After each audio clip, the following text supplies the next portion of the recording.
All right, in this video, we're going to talk about, did Jesus ever claim to be God? See the question get asked all the time, or similarities thrown around about it, that people will say that Jesus never claimed to be God, or that he never said he was God. And in that aspect of it alone, it gets really interesting because I often find people are wanting him to have said it in their specific modern day English vernacular, not in Aramaic or Greek or whatever he would have been speaking in, whichever timeline or place that he would have been. They want him to have said it the way they would have said it, and they say that he never said it.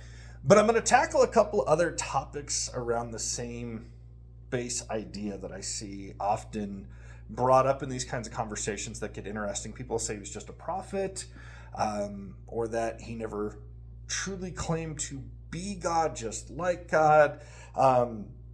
People will point out, in their opinion, that the disciples never worshiped him, which again, how are you defining that, and which verses are you looking at? Because we have some verses that clearly state that he was. And we'll talk about some of those here in just a minute. I do find it fascinating how much the world will do anything and everything possible to manipulate, twist, skirt the technicality of what they think is accurate in them assuming that Jesus never said that he was God. And they'll do this by saying things, he was a good teacher, he was a prophet, he was a wise man. I rarely find anybody that denies that Jesus lived, even with the overwhelming evidence, but we have overwhelming evidence of so many other things that people do tend to deny. I find it fascinating that people don't typically fight that, but they'll try to twist that he wasn't God. Sounds like a lie straight out of hell to me. In fact, when you look at a lot of the other major religions in the world, that's where they will try to incorporate Jesus in some ways. Islam, most famously, as well as the Jews to a degree, will have references to a teacher out of Nazareth, but they will have twisted it in some way or another, or just flat deny it.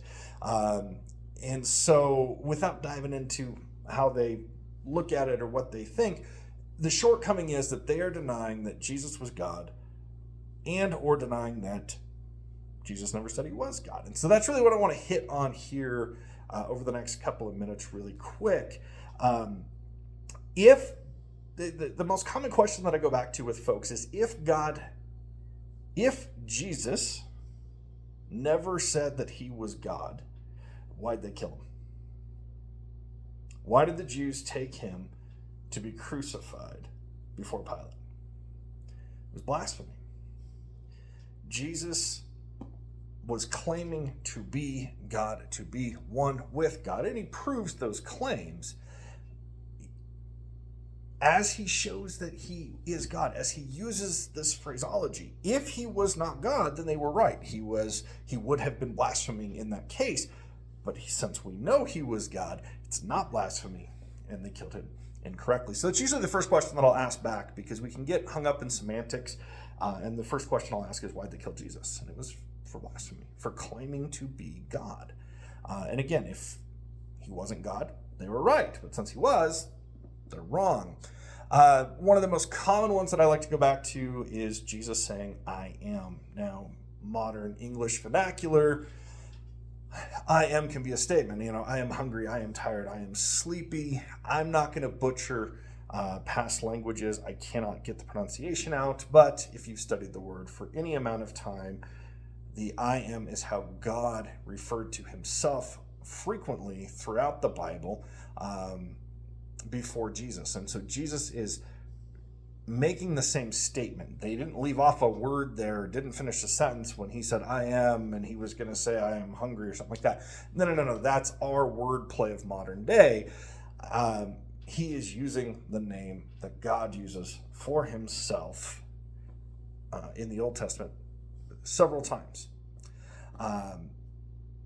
Those two pieces right there is the very basis of the argument, breaking that he never claimed to be God. Now, there's also a lot of scripture that quickly knocks this out. Now, a fun little side tangent I do want to dive into is I have seen a lot of social media videos and shorts and even writings, particularly out of the Satanic Church, whether or not they're actually demonic or just the rebellious church. I group them all together. They're intentionally trying to counteract what God has done in a rebellious manner, much like the one that they follow, who's horrible. And they will come out with a bunch of verses on a whole bunch of things, but they bounce between the Old Testament and the New Testament, and there's no cohesion or the rest of the story. This is why those of you who know me know, as much as I'll use one-liner verses, I try not to. And I will always challenge anybody who sees me ever use a one-liner verse, because I won't say that I won't.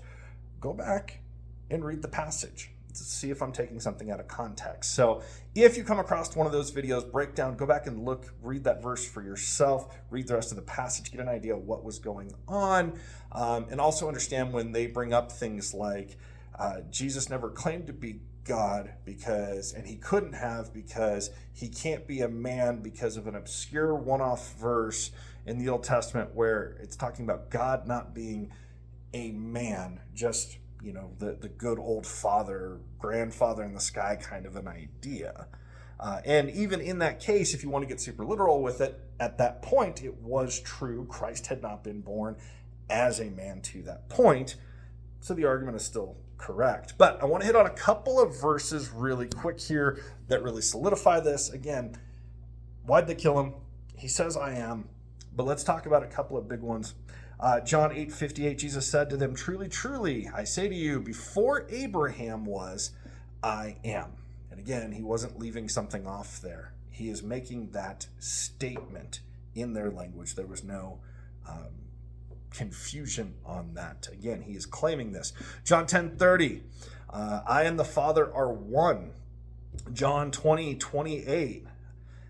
This is really to the argument about them worshiping him. It's just one example because it does get a bit obscure there.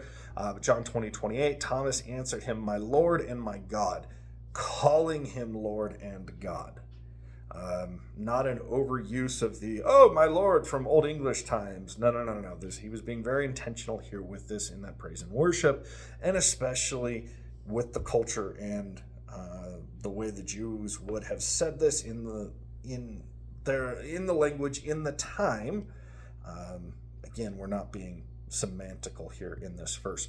I'm going to steal the two easy verses for those of you coming to the next session. I'm going to steal the two easy verses more for the video in case anybody ever stumbles into this. The two biggest verses, in my opinion, that really knock this out, if you're really curious, John 1:1, and a lot of us know that whole first chapter that follow the Bible closely, because we love this chapter for so many different reasons. But John 1:1, in the beginning was the Word, and the Word was with God, and the Word was God. And then it continues to go on about the Word becoming flesh. John 6, Jesus answered, I am the way and the truth and the life. No one comes to the Father except through me. I know I use that verse a lot, but I think it is Jesus showing a sovereign path and connection of not only unity with God, but as God, as the entity with God. So if you've been watching my videos for a little bit, you know more than likely where the next video will take place, which will be trying to address what we'll commonly use, the Trinity. If God permits, that is what we'll tackle next. But did Jesus claim to be God in our vernacular?